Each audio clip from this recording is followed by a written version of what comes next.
Yo, what's good? You already done know what it is. It's your girl, Just Kimmy, and I'm out here. If you're new to my channel, welcome, welcome, welcome. If you're already a subscriber, wagwan brethren, you already done know I appreciate all the love and support.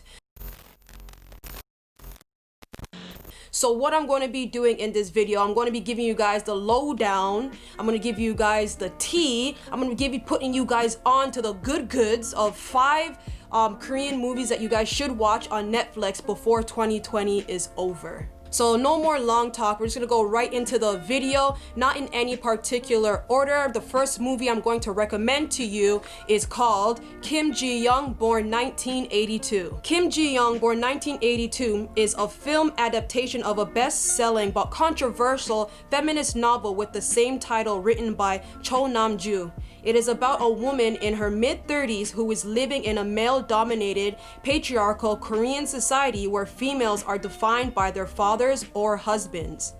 Like the novel, the movie sets the focus on Ji-young and her female family members and friends, who often feel alienated by their male-oriented families, companies, and society.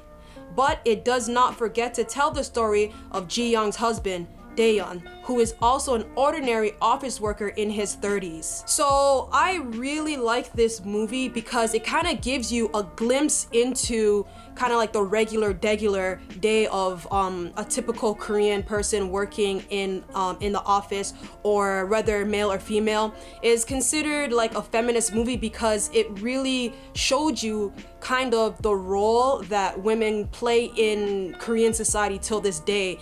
Like lower wages, not being able to find the same jobs as men, and the responsibilities when it comes to taking care of their children and their family. So for example, we just had Chuseok passed not too long ago, like Korean Thanksgiving. Oftentimes my coworkers, female coworkers, would sometimes feel stressed for family events because they're responsible for like cooking, cleaning, and pretty much providing for everyone hand and foot. And this, you can see this kind of in this movie here. So I really like it, gives you a glimpse into how Korea really is. Korea is just not all about K-dramas. So this gives you a very real life glimpse into the everyday average person's life in Korea. And movie number 2 is called #Alive, and this is one of my favorites because it's a zombie flick. A city is infected by a mysterious virus which causes the city to spiral out of control. Junwoo and Yoobin struggle to survive in an isolated apartment complex from those infected with the virus. Everything, including internet, phone, and electricity, has been disconnected around the apartment. So as you can see, that summary was kind of short because that's pretty much the movie. Although simple, you know, it's about a guy and a girl stuck in an apartment, you know, and the whole movie takes place in this one apartment complex, but it's still very exciting. There's a little bit of a romance to it. There's zombies, a little bit of a twist and excitement at the end and stuff like that. But if you like zombies and you like a little bit of Korean humor and you like a little bit of Korean action, this definitely is the movie for you. Next, at number 3, we have a movie called Time to Hunt.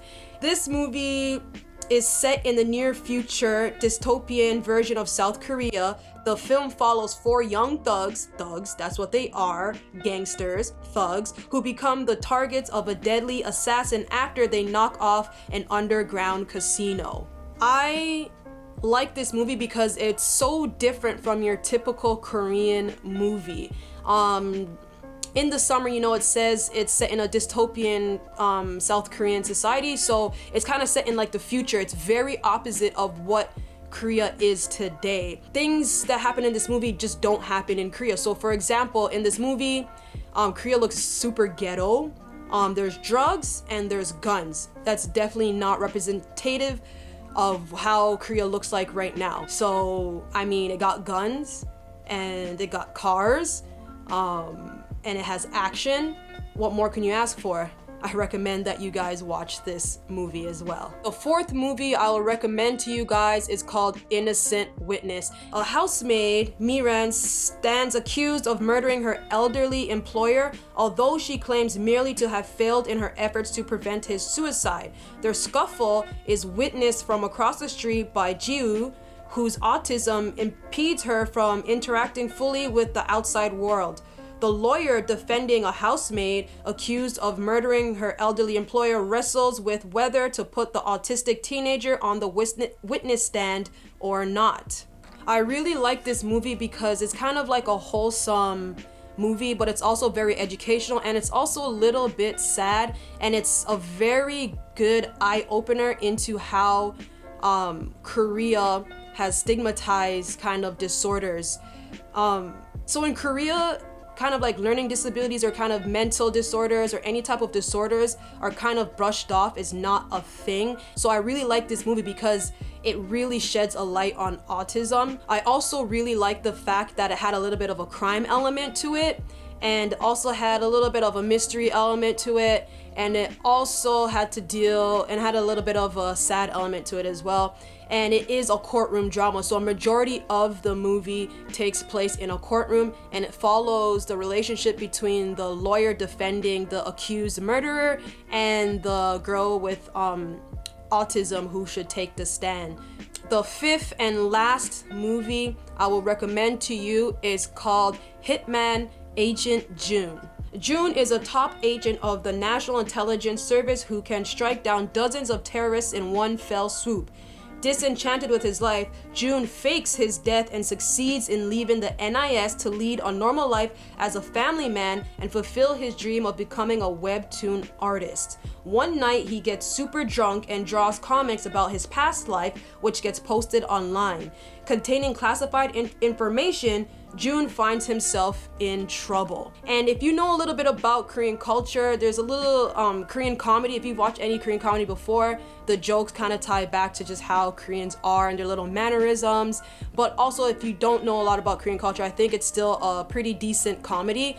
I, for one, have not seen a comedy that I've liked in a while, but this one I found to be fairly funny. So just to put a different kind of genre out there for you guys to go watch a Korean comedy, I think you'll enjoy this as well. So now that I've recommended you guys 5 different types of movies that you can find on Netflix, and sometimes people be getting at me like, yo, these movies aren't on Netflix, yo, why you lying? They are on Netflix. And remember, you guys have to remember that I'm watching this from Netflix Korea, so it might differ depending, Netflix America, Netflix Canada, Netflix Korea, Netflix from wherever you guys are watching from. But I definitely found this on Netflix, so if it's on any kind of Netflix, you guys should be able to find it somewhere else. Maybe you can rent it from YouTube, or maybe from Amazon and stuff like that. So I try to recommend a lot of different type of movies so you guys can find something to your taste. If you guys have seen any of these movies,